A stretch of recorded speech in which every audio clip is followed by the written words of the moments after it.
कहा गया है कि सेना के जवानों को वन पेंशन का हक नहीं है, क्योंकि जवानों की बेसिक पे ज्यादा होती है, उनको मिलिट्री सर्विस पे मिलती है, उनको मेडिकल सुविधा मिलती है, उनको कैंटीन सुविधा मिलती है। इतनी सुविधाओं के बाद आपको किस बात की ओआरओपी चाहिए, आप किस बात की आप पेंशन बढ़ोतरी की बात कर रहे हैं? यह भी सिफारिश है इस रिपोर्ट में। जय हिंद दोस्तों, वन रैंक वन पेंशन सैनिकों का हक नहीं, ये माननीय सुप्रीम कोर्ट ने कह दिया है। इसका मतलब वन रैंक वन पेंशन की जो विसंगतियां हैं वो कभी दूर नहीं होंगी। आइए इसके ऊपर क्या क्या हुआ है, यानी पूरा इतिहास, यानी what is the one rank one pension, इसका बैकग्राउंड क्या है, उसके एडवांटेज क्या है, इसके लिए चुनौती क्या है, और आखिर सुप्रीम कोर्ट का निर्णय क्या है। लेकिन यह वन रैंक वन पेंशन में इतना समय क्यों लगा? आखिर वन रैंक पेंशन की लड़ाई 40 साल पहले इसके ऊपर क्या रिकमेंडेशन थी? उसमें कहा गया है कि सेना के जवानों को वन रैंक वन पेंशन का हक नहीं है, क्योंकि जवानों की बेसिक पे ज्यादा होती है, उनको मिलिट्री सर्विस पे मिलती है, उनको मेडिकल सुविधा मिलती है, उनको कैंटीन सुविधा मिलती है, उनको रिटायर होने के बाद डीजीआर है, रिजर्वेशन मिलता है, उनको केएसबी से बहुत सारे पैसे मिलते हैं, हॉस्टल सब्सिडी मिलती है, बच्चों की शादी के लिए पैसे मिलते हैं और तमाम ग्रांट मिलते हैं। इतनी सुविधाओं के बाद आपको किस बात की ओआरओपी चाहिए, आप किस बात की आप पेंशन बढ़ोतरी की बात कर रहे हैं? यह भी सिफारिश है इस रिपोर्ट में। तो दोस्तों आज दर परत एक एक चीज मैं आपको खोलूंगा, आखिर वन रैंक वन पेंशन का कॉन्सेप्ट आया कहां से। सबसे पहले वाले में मैं बात करूंगा कि 1984 में केपीएस देव की एक समिति ने, राज्यसभा की सदस्य ने, वन रैंक वन पेंशन का शब्द आया। उससे पहले 1973 में, जो मैं आपके सामने सारी चीज शेयर कर रहा हूं, उसमें लिखा है कि आजादी के बाद सशस्त्र बलों के लिए पेंशन तय करने का मॉडल 26 वर्षों तक रहा, लेकिन बाद में 1973 में इंदिरा गांधी के नेतृत्व वाली कांग्रेस की सरकार ने इस मॉडल को समाप्त कर दिया तथा तीसरे वेतन आयोग ने नागरिकों की पेंशन में वृद्धि करते हुए सैनिकों की पेंशन कम कर दी। आपने सुना होगा 1973 के बाद माननीय श्रीमती इंदिरा गांधी जी ने सिविल जो गवर्नमेंट एम्प्लॉय हैं उनकी बढ़ा दी, लेकिन सैनिकों की नहीं बढ़ाई। उसी दिन से सैनिकों का शोषण शुरू हुआ, उसी दिन से इन्होंने समझ लिया अब 71 की लड़ाई हो गई, सब कुछ हो गया, अभी हम शांति से रहेंगे। अब सैनिकों के जितना भी है पेंशन कम करने का सिलसिला शुरू हुआ है। लेकिन 86 में राजीव गांधी के नेतृत्व वाली कांग्रेस सरकार ने चौथे वेतन आयोग के मद्देनजर रैंक वेतन योजना लागू की थी। रैंक वेतन योजना लागू की थी, इसमें सेना के 7 अधिकारी और जो भी था।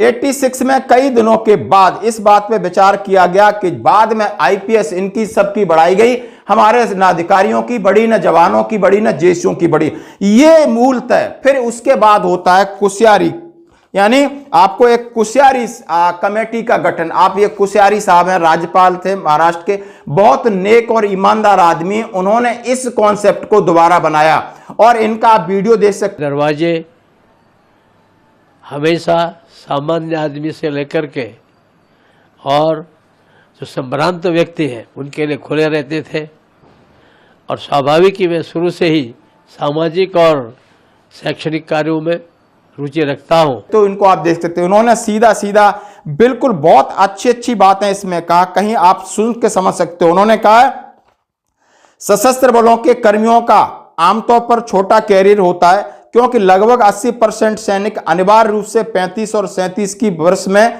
सेवानिवृत्त कर दिए जाते हैं। लगभग 12% सैनिक 40 से 54 के बीच सेवानिवृत्त होते हैं। इसका मतलब है कि वे आम जो नागरिकों के मामले में सामान्य जो 60 साल की तुलना में कम उम्र में सेवानिवृत्त हो जाते हैं और इनको गरिमापूर्ण जीवन जीने के लिए पर्याप्त धन चाहिए, जो सरकार के सहयोग की आवश्यकता है। और उन्होंने जवान को मद्देनजर रखते हुए अपनी रिपोर्ट है, जो कि मैं इनकी रिपोर्ट भी आपके साथ साझा करूंगा।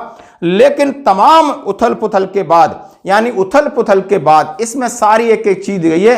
अब क्या इंप्लीमेंट होता है और क्या आगे होगा, ये आपको हकीकत पता चल जाएगी। हाँ जी दोस्तों, जैसा हमने आपसे कहा कि इसके एडवांटेज क्या है, हम सभी जानते हैं कि हर 5 साल बाद जो संशोधन होता है तो पुराने लोगों और नए लोगों की पेंशन बराबर हो जाती है। लेकिन उन्होंने बहुत सारी चीजें उसमें से गड़बड़ करके डाली। फिर माननीय सुप्रीम कोर्ट में मामला कहां गया और आज हम 3 रिटायर्ड जजों की मांग करते हैं, इनसे उम्मीद करते हैं। लेकिन वो आज चीफ जस्टिस ऑफ इंडिया इस कमेटी में थे। मैं आप कह रहा हूं कि जस्टिस डी.वाई. चंद्रचूड़ और सूर्यकांत साहब की बेंच ने क्या फैसला सुनाया, उस फैसले को आप ध्यान में रखोगे तो आपको लगेगा कि शायद मैं एमएसपी की बात करूं या ओआरओपी की बात करूं या जवानों के किसी हक की बात करूं तो हमें माननीय हाईकोर्ट सुप्रीम कोर्ट से न्याय मिलने की उम्मीद ना के बराबर, क्योंकि इन्होंने खुद कहा है। क्या कहा है जरा आप सुन लिए। उन्होंने क्या कहा है, कार्यकारी नीतियों में हस्तक्षेप नहीं। इन्होंने कहा है कि सरकार की जो कार्यकारी नीतियां, काम करने का जो ढंग है, वो किसको क्या देगा नहीं देगा हम उसमें हस्तक्षेप नहीं कर सकते, क्योंकि एक सरकार ने तो 40 साल तक मामला लटका के रखा और एक सरकार ने दिया है, वो क्या दिया है, कानून बना के नहीं दिया है, आपके ऊपर एहसान किया है। आपको उन्होंने रिझाने के लिए या आपकी जो भी समस्याएं थी, संसदीय समिति की समस्याएं थी, और उसमें से उन्होंने कहा है केवल संवैधानिक उल्लंघन के मामलों में मैं हस्तक्षेप करूंगा।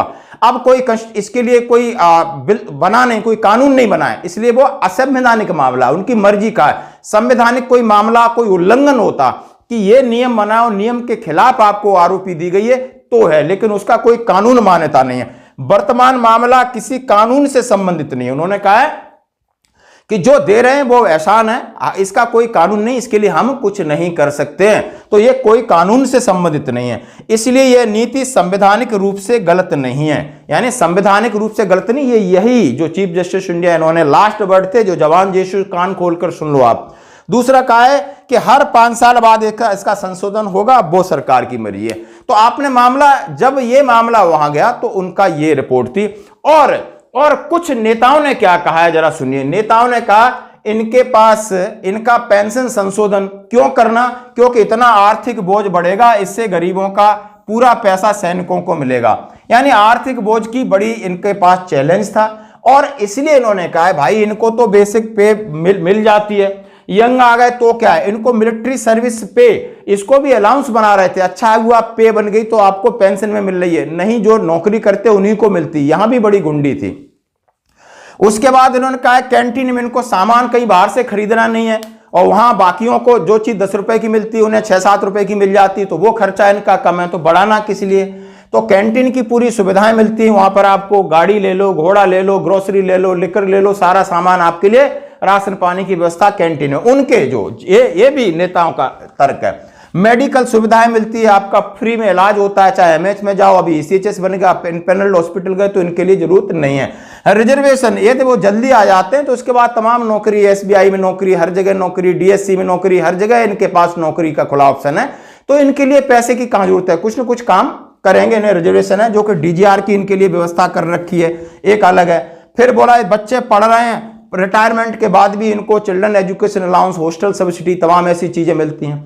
उसके बाद केएसबी, केंद्रीय सैनिक बोर्ड, जिला सैनिक बोर्ड, राज्य सैनिक बोर्ड, इतने सैनिक बोर्ड बना दिए हैं, तो इनके वेलफेयर ऑर्गेनाइजेशन के लिए हैं। एक डीएसडब्ल्यू यानी उनका उनके लिए अलग वेलफेयर डिपार्टमेंट है मंत्रालय में, तो इनको देखने सुनने वाले सब लोग हैं, तो इनको ये देश में रिटायरमेंट के बाद इनकी कोई प्रायोरिटी नहीं है। और ये है नेताओं की भाषा, और ये है हमारे माननीय सुप्रीम कोर्ट की भाषा, और ये है इसका कॉन्सेप्ट। तीनों चीजें हमने आपको अलग अलग समझा दी।